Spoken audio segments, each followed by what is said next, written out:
기자회견에 사회를 맡게 된 상인 강병두입니다. 먼저 자리를 함께 해주신 기자님들께 진심으로 감사의 말씀 드리겠습니다. 이제 중앙노무지하상가 공무원의 입찰 개입과 관련된 형사 고소 기자회견을 시작하도록 하겠습니다. 발언 순서는 다음과 같습니다. 먼저 대전 참여자치시민연대의 김재섭 사무처장님께서 고소인 대리 발언을 연대 발언으로 진행해 주실 예정입니다. 이어서 법률 대리인인 변호사님께서 법적 입장을 설명해 주실 것을 마지막으로 비대위원장이신 정일수 위원장님께서 기자회견문을 발표하실 것입니다. 이제 김재섭 사무처장님을 모시겠습니다. 네, 반갑습니다. 대전 참여자치시민연대 사무처장 김재섭입니다. 네, 지역의 시민단체로서 상인분들께 연대하기 위해 연대 발언을 하고자 이 자리에 섰습니다. 저희는 중앙로 지하상가의 지속 가능한 운영과 또 여러 발생된 의혹에 대한 투명한 검증을 위해서 시민 참여 기본조례에 근거한 시민 공청회를 청구한 바 있습니다. 그러나 지난 8월 1일 대전광역시는 제대로 된 근거도 없이 토론회 공청회를 미개최한다고 통보해 왔습니다. 지역의 상인분들이 계속해서 어려움을 호소하고 계시고 또 여러 의혹이 제기되고 있음에도 대전시는 묵묵부답으로 일관하고 있습니다. 대전 참여자치시민연대는 제기된 의혹을 검증하기 위해 한국자산관리공사가 운영하는 온비드에 정보공개 청구를 진행했습니다. 440개 일괄 공고된 2024년 5월 대전 중앙로 지하도 상가 440개 점포별 일자별 조회수 데이터입니다. 저희는 정보공개 청구를 통해서 해당 정보를 확보했고 분석한 결과 상식적으로 납득하기 어려운 내용들이 있었습니다. 전 구역에 임대료와 관계없이 또 선호도와 관계없이 모두 균일한 조회수가 확인되었습니다. 무엇보다도 가장 의심스러운 것은 5월 27일 월요일입니다. 전체적으로 20회에서 30회 정도의 조회수를 유지하던 440개 모든 점포가 27일 월요일 5회에서 6회로 급감합니다. 특정한 작업이 있지 않는 한 설명하기 어려운 것입니다. 상인들이 월요일에만 혹은 시민들이 월요일에만 조회하지 않는다는 것도 납득하기 어렵습니다. 금작 이후 28일날 440개 점포는 모두 상승합니다. 균일하게 평균 20회 정도로 균일하게 상승합니다. 이것 역시 설명하기 어려운 부분입니다. 저희가 온비를 통해서 확인한 바에 따르면 해당 기간 동안 데이터나 전산상의 오류가 없었다는 것을 확인했습니다. 실제 조회수인 것입니다. 두 번째는 모바일 접속으로는 조회수가 카운팅되지 않는다는 것입니다. 요즘 많은 분들이 공고물을 모바일로 확인하는 것을 고려해봤을 때 여기 확인된 모든 조회수는 데스크탑으로 조회한 것입니다. 제기된 의혹에 대해서 투명하게 밝히는 방법은 매우 간단합니다. 수사기관이 접속 기록을 수사하면 됩니다.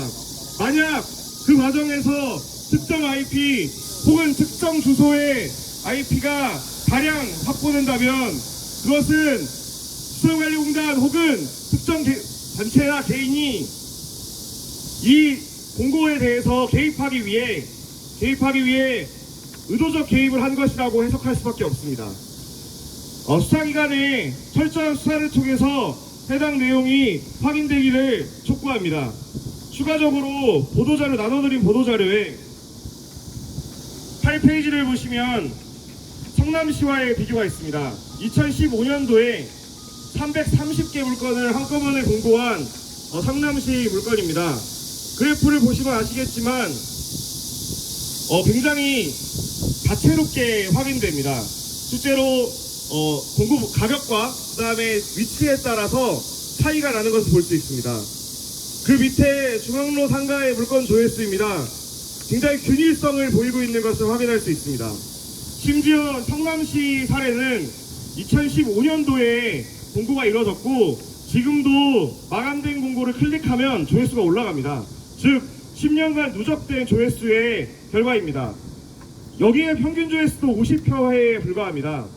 중앙로 지하상가가 굉장히 어려운 상황에 있고 코로나 이후에 지역 상권이 굉장히 어려운 상황이라고 쳤을 때 다른 지역에 비해서 과도한 조회수가 체크되었다고 볼 수 있습니다. 9페이지를 보시면 공고의 순위별로 높은 순위별로 정리한 그래프입니다. 성남시의 경우에는 높은 것부터 가장 낮은 것까지 분포합니다. 그에 비해 중앙로 지하상가의 경우에는 200회에서 170회 사이에 매우 균등한 분포를 보이고 있는 것을 확인할 수 있습니다. 일반적인 상식선에서는 설명할 수 없는 데이터입니다. 그렇기 때문에 수사기관의 철저한 수사가 투명하고 철저한 수사가 조속히 이루어지기를 다시 한번 촉구하는 바입니다. 이상입니다.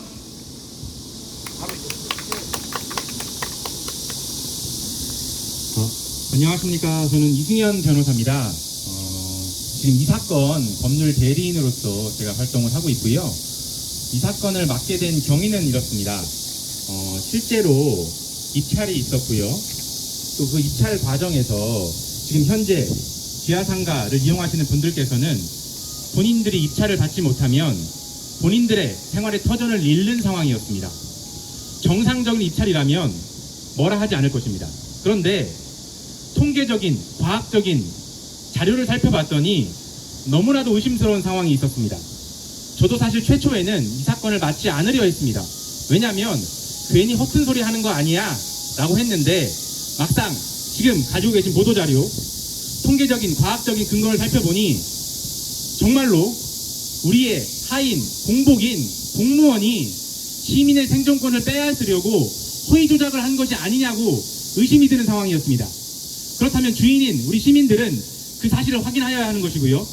그 사실을 확인할 수 있는 방법이 이 사건 형사고소밖에 없었기에 여기까지 이르게 된 것입니다.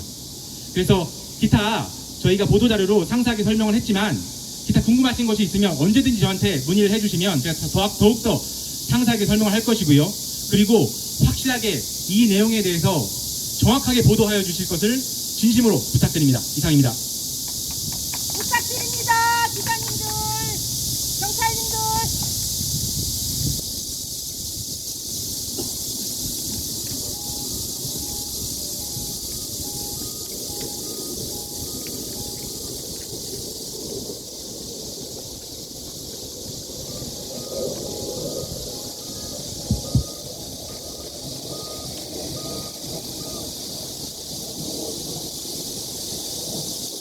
중앙로 지하상가 입찰 피해 상인 비상대책위원회 위원장을 맡고 있는 정인수입니다. 2천여 명의 생존권 파괴에 대한 대전 중앙로 지하상가 옹비들을 통한 1차 입찰의 조회수 부풀리기 조작 관련 철저한 조사 요청에 대해서 지금부터 말씀을 드리겠습니다. 코로나19가 종료되자 상인들이 어려움을 배려하지 않은 채 대전 중앙로 지하상가는 타 도시와는 다르게 전통시장 및 상점가 육성을 위한 특례법 17-2를 활용하지 않고 명도 절차 없이 영업 중인 440개 모든 점포에 대하여 대전시에서 공개 경쟁 입찰을 강행한 후 입찰가를 올리기 위한 수단으로 조회수를 부풀리게 한 조작 사건입니다. 자체 조사 배경에 대해서 말씀을 드리겠습니다. 대전 중앙로 지하상가 비상대책위원회는 2024년 5월 22일 공지된 중앙로 지하상가 1차, 2차와 관련하여 입찰 마감 후 도저히 납득할 수 없는 결과에 자체 조사를 실시하게 되었습니다. 자체 조사 시기는 2025년 5월 초가 되겠습니다. 자, 첫 번째, 낙후된 구역과 활성화된 구역의 조회수가 비슷하게 나타났다는 점. 두 번째, 상인의 일반인은 입찰 공지 자체를 인지하기 어려운 구조였다는 점. 세 번째, 1인 1점포 입찰이라는 조건에도 불구하고 조회수가 과도했다는 점. 네 번째, 실제 입찰자 대부분이 기존 상인 또는 종사자였다는 점. 다섯 번째, 440회 존폐에 대해 827명이 입찰에 참여한 것으로 확인된 점. 여섯 번째, 유찰된 50개 점포의 조회수도 낙찰된 점포의 조회수와 유사하게 나타났다는 점. 일곱 번째, 조회수에 비해 단독 낙찰 또는 유찰된 점포의 비율이 56%에 달한다는 점. 여덟 번째, 입찰 중지 가처분 신청이 마지막 날 기각되어 몇 시간 남지 않은 시점에 입찰에 참여한 상인이 너무나 많았다는 점.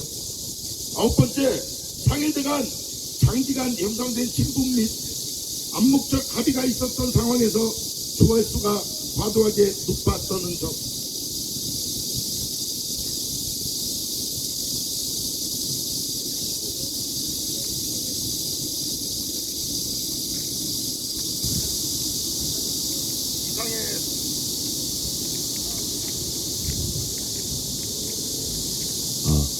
이상의 사례를 비추어 저희가 고소를 통한 수사 의뢰 요청하게 되었고 그 배경에 대해서 말씀을 드리겠습니다. 위와 같이 확실시되는 부풀리기 조작 의혹의 피해 당사자로서 입찰 의뢰를 담당한 대전시 주무부서에 조사를 요청하였으나 아무런 답변이 없었으며 시스템을 제공하고 관리 감독의 책임이 있는 한국자산관리공사 옴비드의 개인정보 보호하에 익명 처리하여 진상규명을 요청하였으나 이 또한 공개할 수 없다는 답변만 되풀이되어 왔습니다. 7월 4일 대통령 타운홀 미팅에서 조작이 사실이 아닐 경우 법적인 책임을 지겠다는 저의 발언 이후 지하상가 상인들의 억울함을 함께 도와주고 있던 대전 참여 자치시민위원회를 통해 옴비드에서 정보통신법에 접속되지 않는 선에서 조회수에 대한 상세한 정보가 전달되었습니다. 곧이어 동계학 전공자 여러 명에게 분석을 의뢰했고 데이터 조작이 아닐 가능성은 불가능에 가깝다는 분석 자료를 받았습니다. 저는 개인적으로 이 자료를 처음에 입수했을 때 30초도 안 돼서 이건 100% 조작이라는 것을 알게 되었습니다. 이러한 점들을 종합할 때 조회수 조작 또는 인위적인 부풀리기 가능성이 제기되지 않을 수 없습니다. 따라서 옴비드 시스템을 통한 공공자산 입찰의 투명성과 공정성 확보를 위하여 철저한 조사를 통해 진상을 밝혀해 주시길 간곡히 부탁드립니다. 현재 많은 조회수에 놀라 본인이 영업하고 있는 매장을 빼앗길 수 있다는 두려움에 높은 입찰가로 낙찰을 받게 된 수많은 상인들은 말할 수 없는 어려움을 겪고 있으며 지금 이 순간에도 포기하는 상인이 늘어나고 있습니다. 더 이상의 피해를 막기 위해 신속한 조사가 이루어져야 할 것이며 옴비드 서버가 열리는 순간 우리 모두는 놀라움을 금치 못할 것입니다. 21세기에 있을 수 없는 일을 목격하게 될 것이며 대전에서 벌어진 최악의 행정으로 2천여 명의 생존권을 파괴한 전대미문의 사건으로 기록될 것입니다. 많은 음해와 허위사실 유포자로 저를 낙인시키고 고발 조치하였으나 손바닥으로 하늘을 가릴 수는 없을 것입니다. 빠른 시일 내에 진실이 밝혀져 입찰 피해 상인 비상대책위원회의 명예가 반드시 회복되어야 하고 정의가 살아있는 대전으로 반드시 되돌아와야 될 것입니다. 제가 지금까지 자신있게 말씀드린 이유는 철저한 분석을 통한 확신이며 거짓말일 경우 모든 책임을 제가 지도록 하겠습니다. 이상입니다. 경청해 주셔서 감사합니다. 지금부터는 질의 응답 시간을 갖도록 하겠습니다. 질의하실 분들이 계시면 편하게 말씀을 해주시기 바랍니다. 예, 기자님들 질의하실 분 계시면 손을 들어주시면 마이크를 건네드리겠습니다. 따로 없으시면 저 CBS 박우병기자인데요. 매년 이제 입찰을 하셨을 텐데 이번에 입찰 조회수 조작 사건이 있고 나서 입찰 가격이 얼마나 올랐는지 얼마나 손해를 보셨는지 그것도 좀 파악이 가능할까요?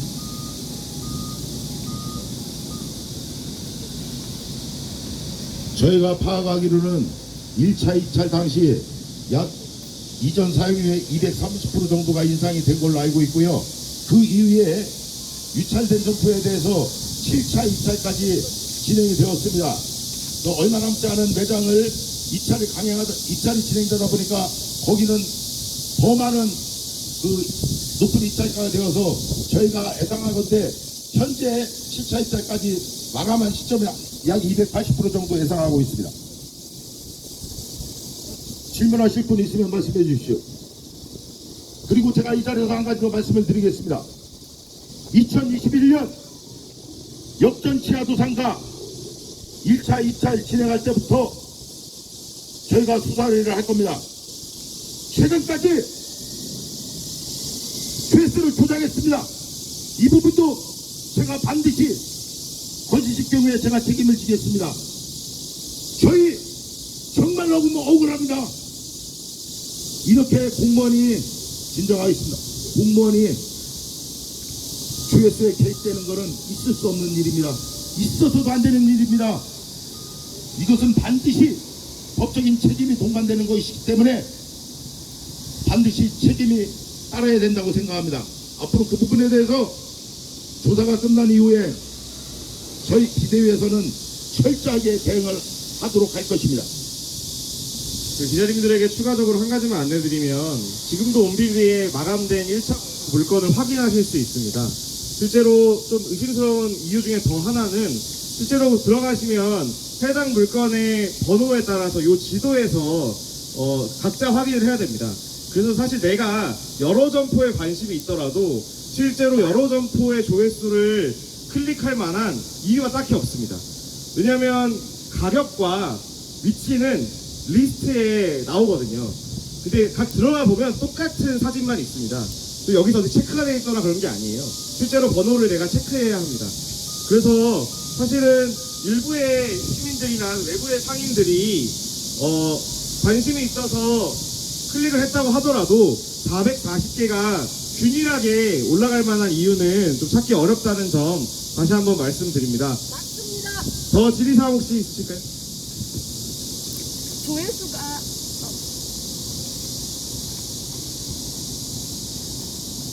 한겨레 최혜린입니다. 그 조회수가 일반인들이 봤을 때 뭐 그렇게 클릭이 많이 됐다고 그렇게까지 뭐 어떻게 보기로 한 300% 이상 높게 쓰신 분들도 계시더라고요. 근데 단독 입찰이었는데도. 근데 조회수가 뭐 물론 뭐 평균이 150이 넘고 해서 그런 상황이긴 했지만 그렇다고 그렇게까지 높게 해서 쓴다고? 라고 의문을 갖게 생각하는 사람들이 있을 수 있거든요.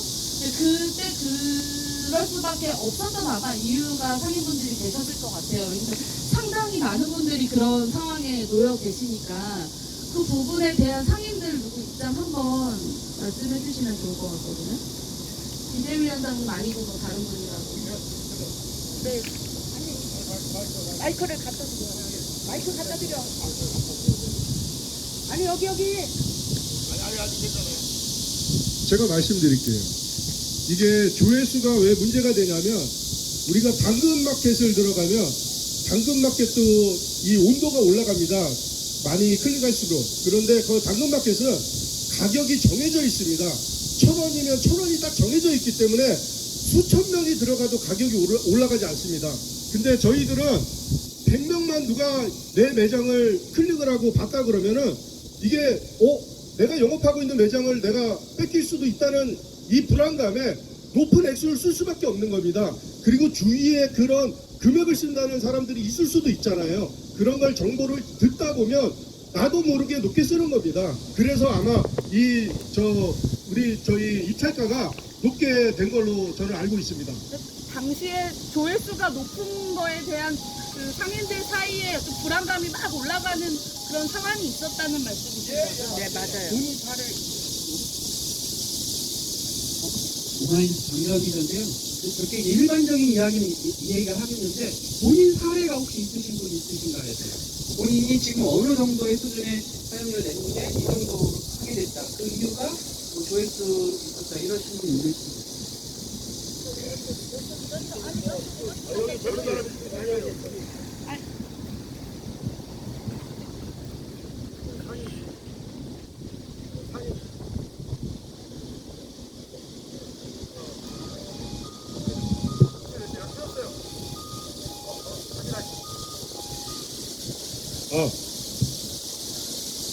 입찰이 일반적으로는 타 도시도 마찬가지인데 명부를 하고 입찰을 합니다.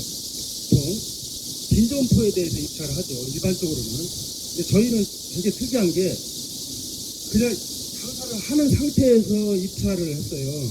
그러다 보니까 우리 그러니까 영업 중인 매장을 입찰하다 보니까 입찰에 참여하는 그 영업주는 어떤 생각을 드냐면 여기서 떨어지면 그냥 나가는 거예요. 그러니까 조회수에 민감할 수밖에 없는 겁니다. 그래서 뭐 20, 30개씩 하루에 올라가니까 다 멘붕이 온 거예요. 이 상인들이. 그래서 이 지금 300%라는 게 사실 장사 못합니다. 이 가격에. 거의 멘붕이 와가지고 한 일주일 사이에 그것도 공모를 내고 그 다음부터 입찰을 들어갔어요. 근데 생각할 시간도 없이. 원래 얼마를 내시다가 그래서 본인- 원래 아, 얼마를 지금- 내시다가 얼마로? 원래 한 180 정도 내다가 지금 한 380 정도 됩니다.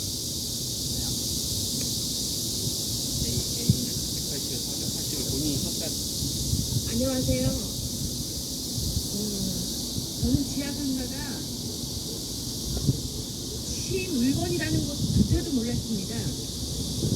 시물건이라는 거를 그것조차 모르고 21년도 12월에 그 물건을 샀습니다. 저 같은 경우는 샀어요. 일반 사람들이 이 물건을 지하상가의 부동산을 통해서 샀기 때문에 사고 나서 인테리어를 했고 2년 만에 2년 조금 넘은 상태에서 이 명도 절차를 당했는데요. 제가 230만 원짜리예요. 근데 2,100만 원입니다 지금. 낙찰이 2,100만 원에 된 거예요. 거의 1000%예요. 이걸 어떻게 감당합니까? 그리고 저 같은 경우는 2년 만에 낙찰이 떨어졌어요. 물건을 사고 인테리어를 한 가게가 이런 식으로 뺏겼는데 어디로 가야 됩니까? 그리고 이거를 어떻게 감당을 합니까? 낙찰가가 1000%가 넘었는데 이 낙찰가의 120%를 또 부과한다고 하니 이거를 우리 모든 사람들이 어떻게 감당을 합니까? 우리 가게 같은 경우는 메인이 아니에요. 메인이 아닌데도 그렇게 1000%예요. 근데 중앙에 있는 분들은 얼마나 높겠습니까? 그거를 알아봐 주셨으면 좋겠습니다. 하나만. 이제 법적인 질문이 없으시면 대표 고소인과 변호인분들은 들어가서 접수를 좀 하고요. 상인분들에 대한 질문은 추가로 받도록 하겠습니다. 그러면 대표 고소하실 분들은 먼저 들어가주세요.